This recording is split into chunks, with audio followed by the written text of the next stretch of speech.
Welcome to Bunky's Woodworking. We are making another Bunky's build video today.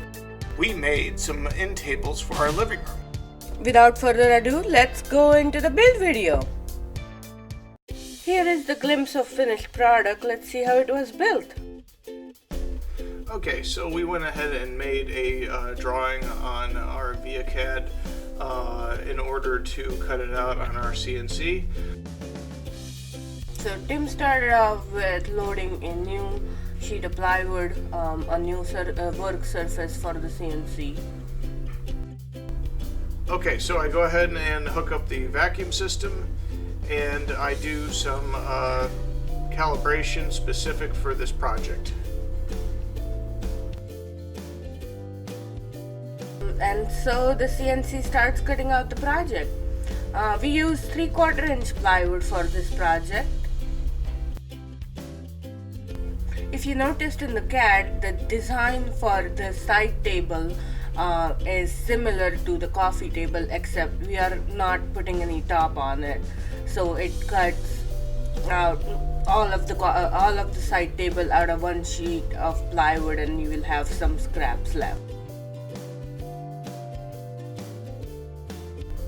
Okay, so we also left some ledges on the side table so that if anything gets set on it or gets knocked over, it doesn't roll off the side table.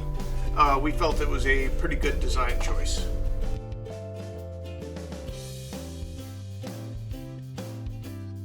And it wouldn't be a Bunky's build video without a visit from the supervisor.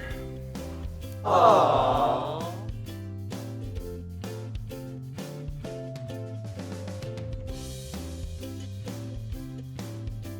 Yeah, we made similar box end joints on the edges of the table, just like we did with the coffee table. I find that it made it very enjoyable to put together without any problems.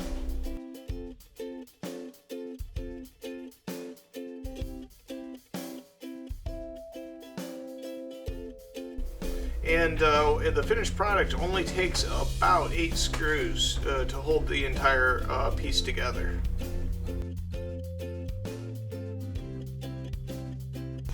After the CNC got done cutting out the project, we were able to pop out all of the pieces.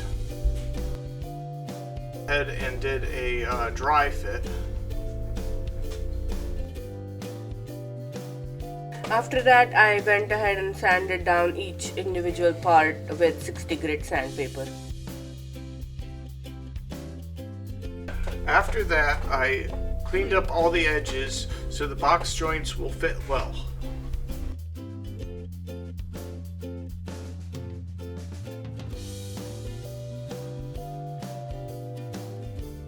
After doing a final dry fit, we found that the top and bottom table parts ended up being a little bit too wide, and we ended up having to adjust the CAD, and I ended up hand cutting the top and bottom portions.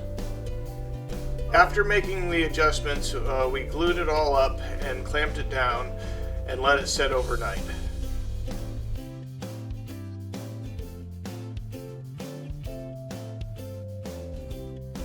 So we went ahead and cleaned up the edges with a belt sander, and Tim also had to use a planer for it. And so I took over the sanding process, and this is what happened.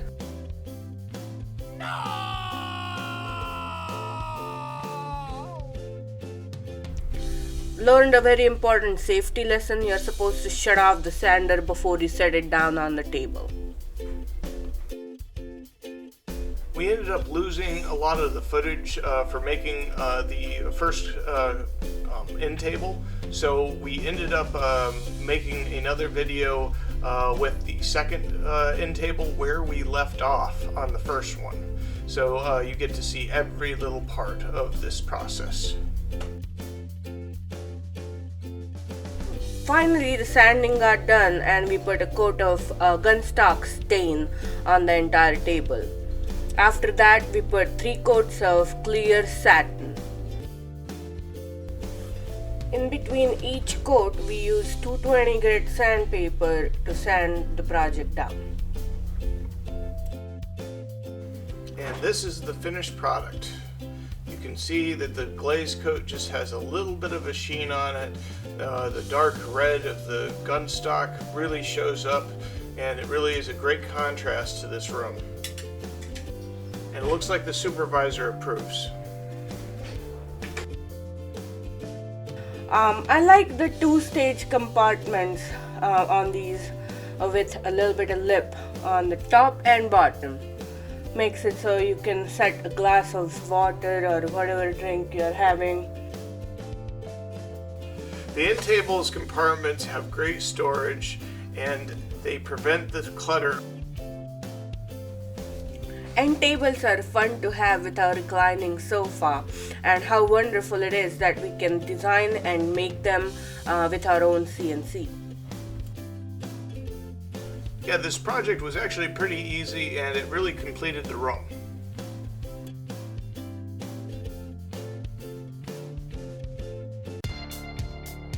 Thank you for watching our videos. Please like and subscribe.